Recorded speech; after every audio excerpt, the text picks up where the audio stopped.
I think you had 300 sightings roughly. That was the biggest outbreak in history anywhere with UFOs and Bigfoot sightings going on in Pennsylvania back 1973 into 1974. And I know a mutual friend and colleague of ours, Dr. Berkel Schwartz, Yes. has investigated one of the most spectacular ones, I think, that you had back in October of 73. Yeah. That was October 25th in Fayette County, outside of Uniontown. And I believe you read it's in my Silent Invasion book. I have a whole account there because it's so bizarre. Probably one of the strangest cases on record. Right, and Dr. Schwartz wrote about it in his UFO Dynamics. Right, And, Flying Saucer Review and other places. Yeah, it's at a case that's still just. When I gave my lecture here this morning, somebody in the crowd asked for me to describe and discuss that incident. And people remember it because it was so outstanding, so well documented. Right, you had about a dozen witnesses that actually saw the object from down out of the sky. And then you had a state patrolman who actually came and saw the afterglow on the ground and smelled, I think, the odor and actually saw the creature, maybe. Well, it's a long story, okay? And a lot of what she said is correct, and some is very close. But there were about 15 people that night, October 25th, 1973, right, in this rural area outside of Uniontown. They see this object about as big as a barn, bright red, big sphere, about 100 feet off the ground coming down towards the pasture. And the farmer's son was coming out to visit his father on his dad's property where this is happening. And he, as they're going down the road, he sees it, and they go off to a neighbor's house to get a better vantage point. And then he and two young boys decide to go up into that field to investigate. Before he did, he went to his dad's farm and grabbed a .30-06 and a handful of ammunition, which included 2 tracers.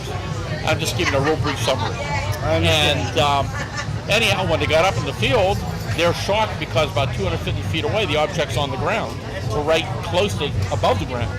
But now it's a bright white dome, maybe 100 feet or more in diameter. Bright white like a half a sphere, making this high-pitched whining sound, illuminating the whole area. So they just cannot believe what they're seeing. And then their attention's drawn to a barbed wire fence about 75 feet away, because along that fence are these 2 huge creatures, one behind the other, moving in their direction. One's about 8 feet tall, the other's about 7 feet tall, covered with long, dark mat of hair, arms down almost to the ground, glowing green eyes, terrible stench, making baby crying sounds. They're trying to figure out what they're seeing and realize, we know bear, these are not bear, what else could they be? And as they come closer, the one kid yells, fire, shoot him, and the guy takes a shot, which the first shot's a tracer, so you just had that luminous trail. And then he fires the second tracer, and then the largest creature reaches out as though to grab that tracer round, and the moment he does that, he lets out this loud crying sound, and the object in the field disappears. So it doesn't take off, it just vanishes. And the light goes out, the illumination, and the high-pitched sound goes out. They turn around and start walking back to the woods. The guy starts firing live ammo into them with no effect. They get ready, run out of the field, go back to the truck, go back to the farmhouse, get the family out of there, take them to a neighbor's called the state police. But when the trooper arrives and they go up into the area and investigate, he tells me that area where the object was on the ground was self-luminescent glowing, about 100 to 150 feet in diameter. He said if he had a newspaper, he could have sat down within that glowing area and read the newspaper from the light off the glowing area. The animals wouldn't go anywhere near it. Very strange. And that was just the beginning of what had turned into an even stranger event as our team got up into the field that night to investigate. I never saw a UFO or Bigfoot all the years I've been doing this, which is 56 years.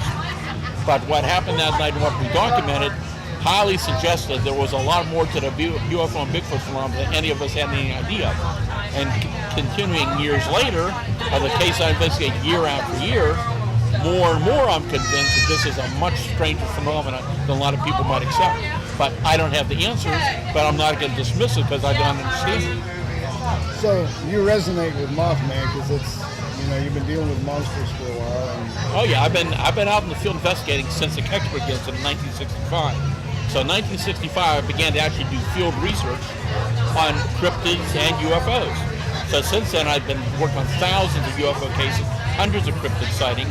I get reports on them year after year, including this year. My brand new book, as you know, just came out a few weeks ago, Astonishing Encounters. And it has a lot of very weird cryptic encounters, including a Mothman-type event that happened in the Pittsburgh area at the same time it was happening down here in West Virginia, but nobody knew about it.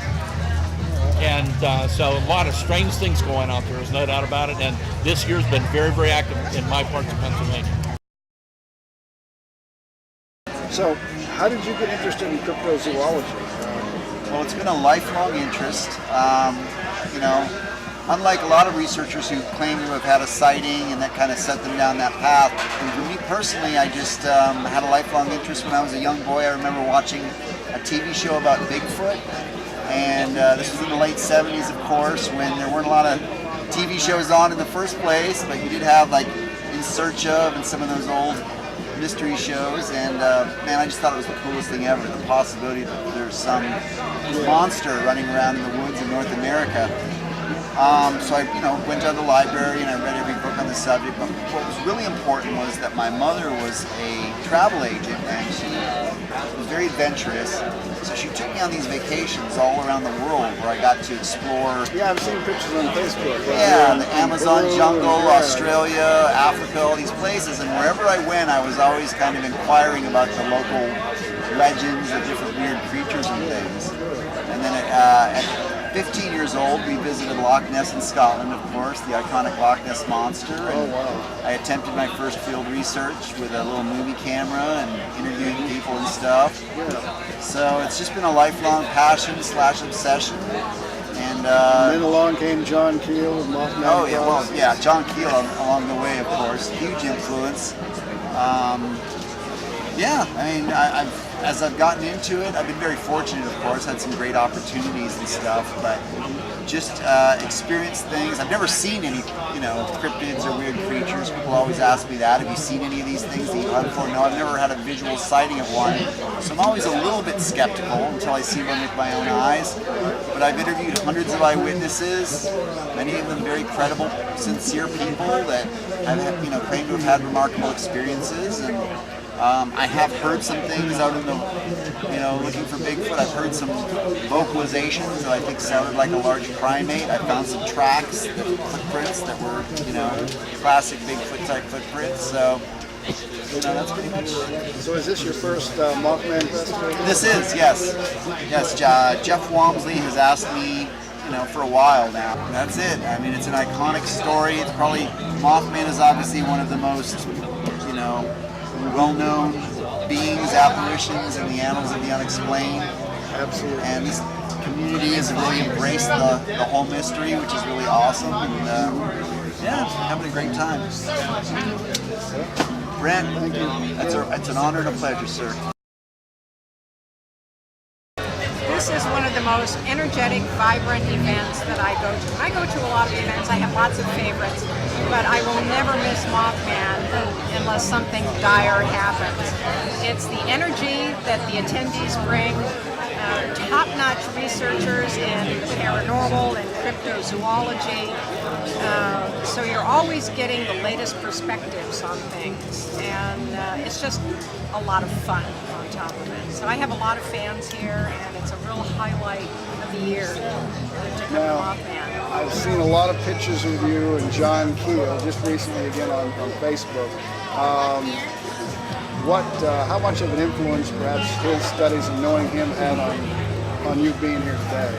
I think John influenced just about everybody in this field, regardless of what area of the paranormal you're interested in. He was way ahead of his time with his ideas and theories that now many people are coming around to and seeing.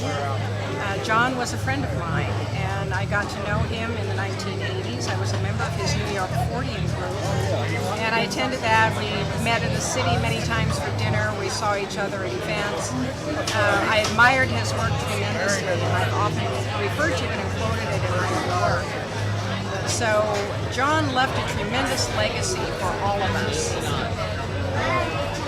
And have you ever had any unusual experiences yourself here at Point Pleasant that you could share? How many days do you have? Oh, wow. maybe you could email them. Well, I've had a lot of unusual experiences in the course of my work, yes. And I'll give you 2 examples, because over the years I've had a variety of them, but they fall into groups. Now, out in the TNT area, I've seen shadow people quite frequently in the Igloo area, and they walk along the trails there, and sometimes they actually actually lurk around the igloos themselves. Shadow people they look humanoid, but they're not entities that take on like a very dark silhouette of a person. You But say they look human, but they're not. So you're saying maybe like the gin? I do believe them to be forms of jinn, and they're drawn to areas of intense energy, especially if there's been a lot of negative energy. The TNT area, very contaminated because of the explosives and the things that leached into the ground. And then that often creates or enhances a natural portal area that opens the window for a lot of strange things. Now, this part of the Ohio River Valley has always been heavily haunted. You can go way back, generation after generation, and hear stories of people's encounters with ghosts and mysterious creatures. So this is a portal area.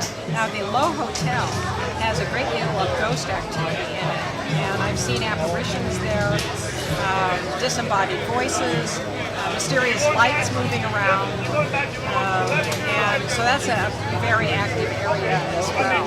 I didn't realize it was that active. I've heard that it was haunted, but Now, I've also brought in the past equipment into the area, tech equipment like the ghost boxes, the radio sweep devices.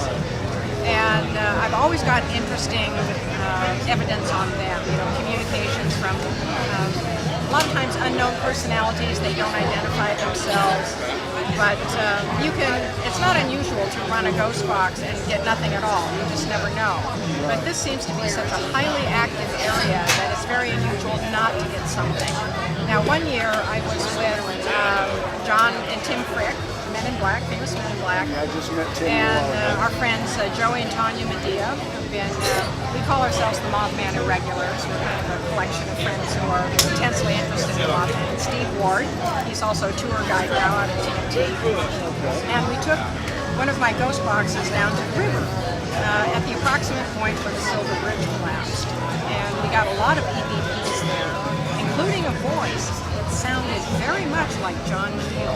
And that was interesting. And, just kind of a drop-in, just dropped in to comment, say a few words.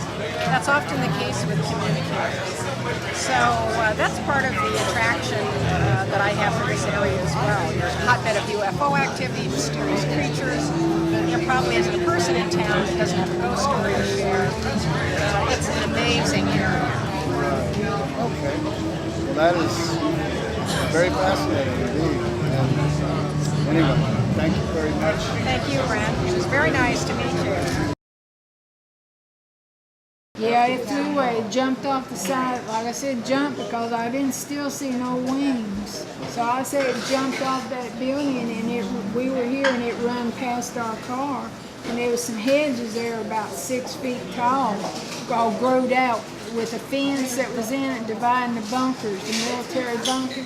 And it was going to jump over that, but it got up to the top because they were so high and bushed out. That's when I first saw wings. And everything I seen, because it opened it up and flew off. That's the only time I can say I saw wings. Because if it used them any other time, I don't remember. So that's when I say it was either running, or it jumped out on that building, or it was running beside a car. But it could have been flying. I don't know.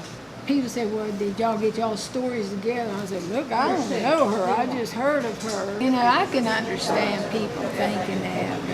But, we didn't know each other.